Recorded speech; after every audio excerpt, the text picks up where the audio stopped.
Agora nós vamos estudar razão. Dados dois números reais A e B, com B diferente de zero, chamamos de razão entre A e B ao quociente ou a divisão de A por B, que é igual a K. Esse K aqui é uma constante que representa essa razão. Observe que K é um número real.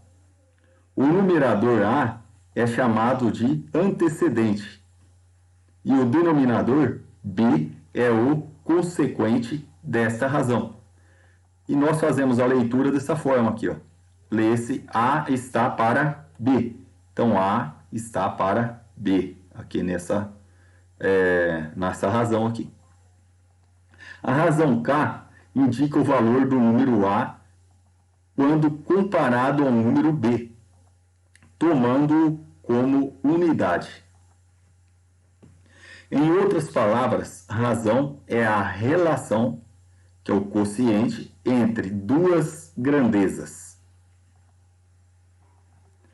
Por exemplo, aqui nós temos as grandezas aqui, ó, nesse exercício aqui, que nós vamos estudar, tá? Para fixar esse conceito de grandeza. Então, olhem bem, nós temos uma escola, tem 1.000 metros quadrados de área construída e 3.000 metros quadrados de área livre. Qual é a razão da área construída para a área livre? Então, olhem bem, razão, ela está relacionada à ideia de grandezas também, tá?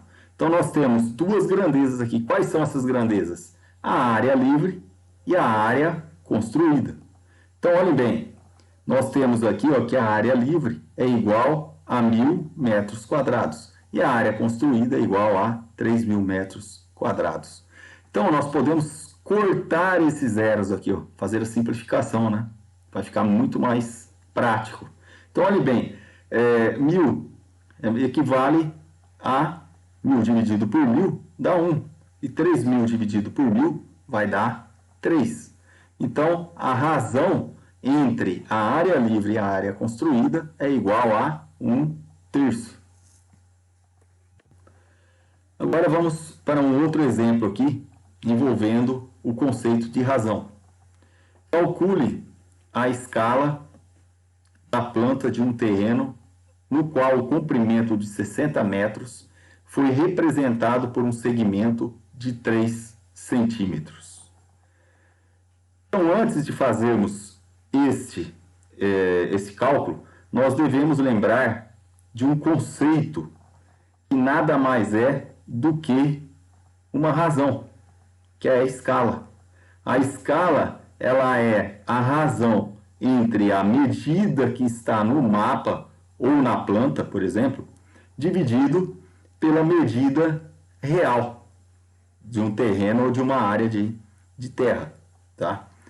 Então, nós devemos atentar também que as grandezas aqui, a medida no mapa e a medida real, elas devem estar na mesma unidade de medida. Atentem bem para esse fato, tá? Então, olhe bem, a escala, nesse caso aqui, é igual a 3 dividido, por que 3? Nós estamos trabalhando com 3 centímetros, tá? E 3 é a medida que está na planta, tá? Ou a medida no mapa. Então, vai ser 3 sobre 60, só que olhem bem, a medida real está em metros. Então, nós devemos transformar em centímetros, porque a medida no mapa está em centímetros. Então, 60 vezes 100 é igual a 6.000. Então, fazendo aqui a simplificação, nós podemos simplificar por 3 aqui, né? Tanto o numerador quanto o denominador, nós vamos chegar ao valor de 1 sobre 2.000, ou 2.000 avos, tá? Então, qual que é a escala? A escala, ela tem essa representação aqui com esses 2 pontos, tá? Então, nós colocamos o numerador aqui na frente, tá? e depois o denominador aqui, que é igual a 2.000. Então, a escala é 1 para 2.000. Vamos agora ao conceito de proporção. Nós chamamos de proporção a igualdade de duas razões. Então, nós temos aqui a primeira razão, ó, que é A1 está para B1, e a segunda razão, que é A2 está para B2. Então, A1 está para B1 é igual a A2 está para B2. E isso é igual a uma constante K. Essa constante aqui, ela recebe o nome de constante de proporcionalidade, tá? Então, olhe bem, nós também podemos representar essa razão aqui, tá? Essa proporção, nessa forma aqui, ó. Então, A1 está para B1, assim como, olhem bem, aqui tem 4 pontinhos aqui, ó. A2 está para B2, onde A1, A2, B1 e B2, eles são números reais com B1 e B2 diferentes de zero. Por quê? Por que esses números são diferentes de zero? Porque nós não devemos fazer a divisão por zero. Uma fração, ela representa uma divisão, tá? Então, nunca podemos dividir por zero. Não existe divisão por zero. Então, por isso que os denominadores aqui são diferentes de zero. O número K é chamado de constante da proporção, que conforme eu já disse, constante também de proporcionalidade. Então, lê-se A1 está para B1, assim como B1 está para B2, tá? Assim como A1 está para B1, assim como A2 está para B2. Aqui, ó, nesse lugar de CB aqui, está um A, tá? O antecedente da primeira razão, ele é chamado de A1, tá? Então, ele está aqui como antecedente, ó. Fica aqui na primeira, ele é o numerador da primeira fração.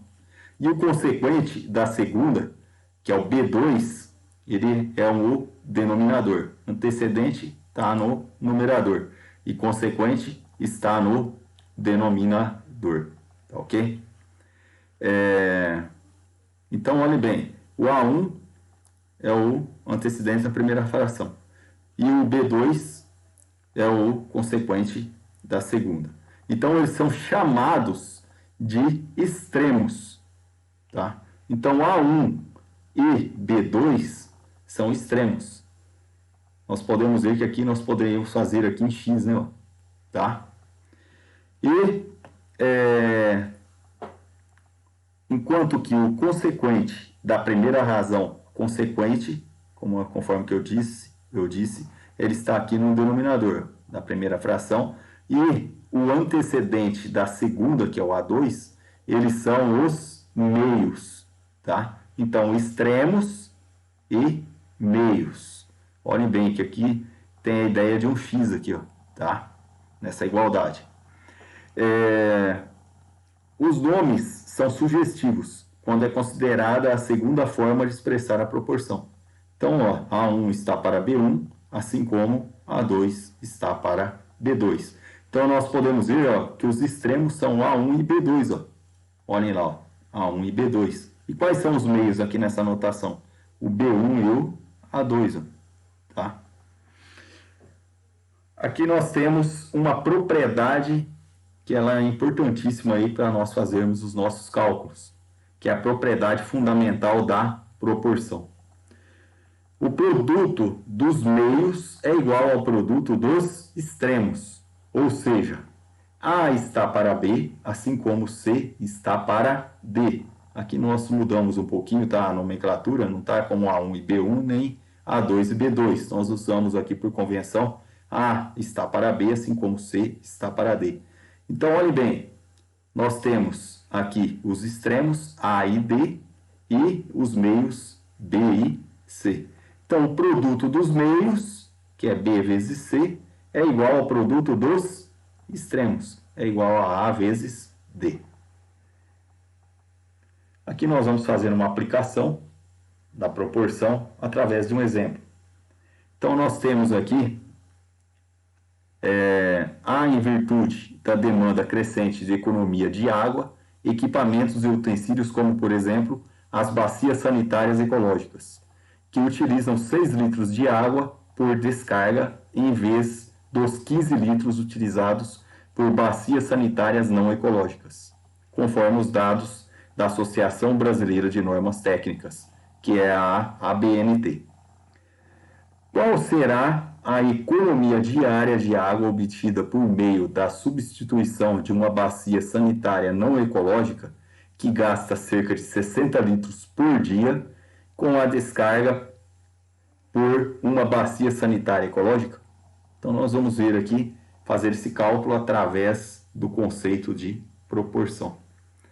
Então, olhe bem, nós vamos chamar de X o número de litros de água despejados pela bacia ecológica. Então, nós vamos utilizar aqui, 15 litros. Essa primeira fração, nós vamos utilizar em relação à bacia sanitária não ecológica, tá?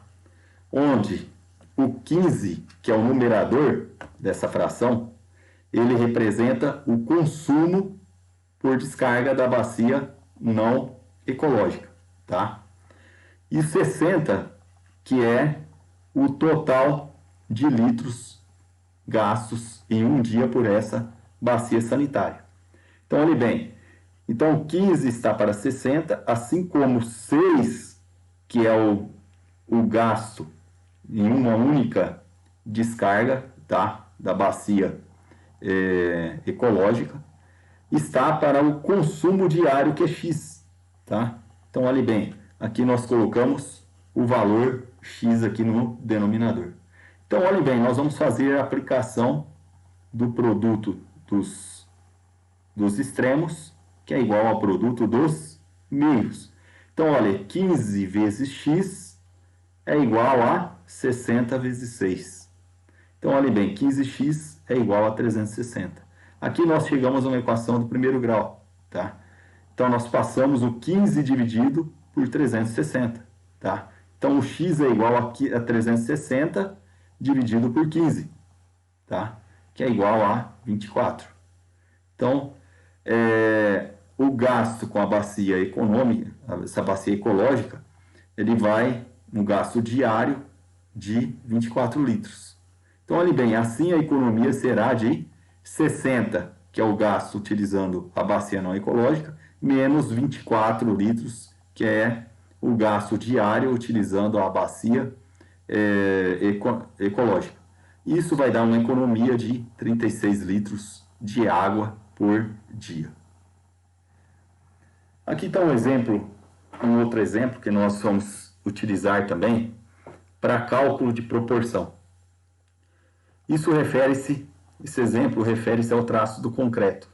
Então, olhe bem, o traço de um concreto nada mais é do que a indicação da quantidade dos materiais que constituem o concreto. Ele mostra a quantidade de areia e de brita que devem ser utilizadas na mistura para uma unidade de cimento. Então, um traço, por exemplo, de 1 por 2 por 3, lembrando que esses números aqui eles podem ser alterados, tá? Pode ser, por exemplo, 1 por 1 por 3, ou 2 por 2 por 3, ou 1 por 2 por 2, vai dar traços diferentes, tá? Então, olhe bem, por exemplo, esse traço 1 por 2 por 3, ele indica que a proporção será de uma parte de cimento. Então, esse primeiro número aqui, que é antes dos 2 pontos, ele indica a parte de cimento, que compõe o concreto, tá? Por 2 partes de areia, o segundo sempre vai ser a parcela de areia, tá? E o terceiro número vai ser as partes de brita, tá? E 3 partes de brita. Sempre obedecendo essa ordem. Então, olhem bem, vai ter cimento, areia e brita, tá? Sempre nessa ordem.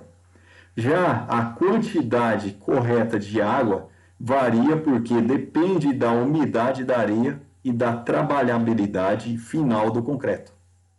Ok? Então, olhem bem, para fazer, agora nós vamos utilizar esse conceito numa situação problema aqui. Ó. Para fazer o contrapiso de uma casa, serão utilizados 10 metros cúbicos de concreto, com traço 1 por 2 por 3. Tá? Com base nesta informação, a quantidade exata em metros cúbicos de cimento, areia e brita corresponde respectivamente a.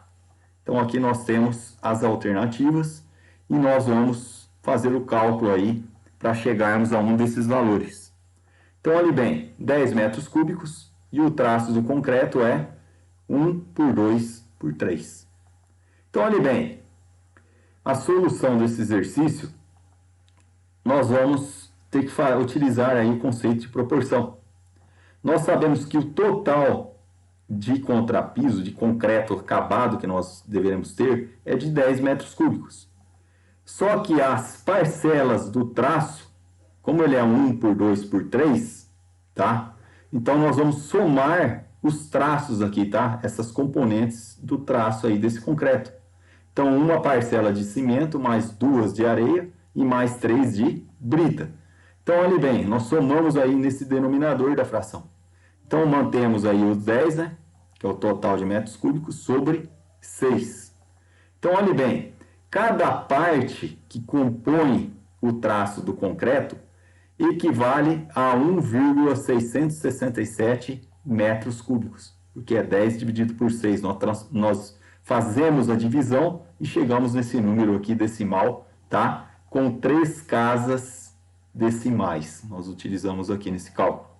Então, olha bem, o cimento, para achar a parte, quantos metros cúbicos de cimento vai compor este concreto, nós pegamos o valor do traço de cimento, tá? Multiplicamos por o valor de uma única parte, tá? Que é 1,667. E assim nós chegamos a 1,667 metros cúbicos de cimento. A areia, ela é composta por 2 partes, tá? De 1,667 metros cúbicos. Então nós vamos chegar no valor de 3,334 metros cúbicos. E a brita, ela é composta por 3 partes, tá? De 1,667 metros cúbicos. E isso dá um valor de 5,001 metro cúbico. Teve uma aproximação aqui, tá? Por arredondamento. Então, nós podemos chegar agora ao valor, tá? Exato, que corresponde à alternativa A, tá ok? E assim, nós encerramos o nosso conteúdo.